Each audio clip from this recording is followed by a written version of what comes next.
But I always make this dessert with bananas when I'm having guests over.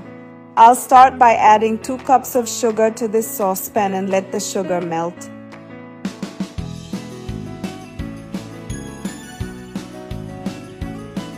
And it will be a very thick syrup when the sugar has melted completely.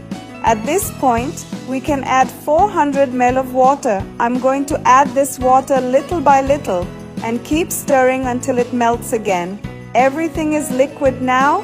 I'm going to add 8 sliced bananas. Look how delicious this dessert is going to be, people. And I'm going to let the bananas cook in this syrup when the syrup is already a little full-bodied. That way we can turn off the heat and set aside. Then let's move on to the next part in a saucepan. Add 1 condensed milk, 3 tablespoons of cornstarch. And let's mix so that the starch dissolves in the condensed milk. After that, we'll add 500 milliliters of milk and stir again. Here we can turn on the heat and let it cook until it becomes a full-bodied cream. Now that it's boiled and it's full-bodied, I'm going to add a tablespoon of vanilla essence. I'm going to stir again, and this essence will give our cream a very tasty flavor. I'm going to let it cook for another 4 minutes and then turn off the heat. At this point, we can add 200 ml of cream, and I'm going to keep stirring here for another 2 minutes.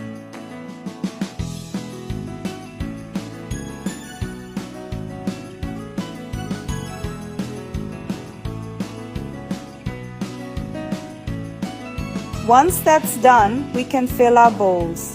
Our cream is very soft, but when it goes into the fridge, it will take on a consistency. You can use any dessert container you have in your house or even put it on a platter. It doesn't have to be in bowls. Here at home I put it because I thought it was prettier to serve after all the bowls are filled with cream. We'll now put our syrup with bananas, which was perfect. People, this syrup with bananas makes all the difference in our dessert. Now just take it to the fridge for 3 hours.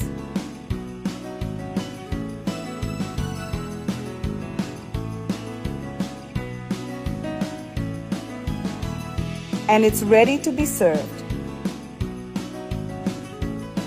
Look at this mouth-watering delight.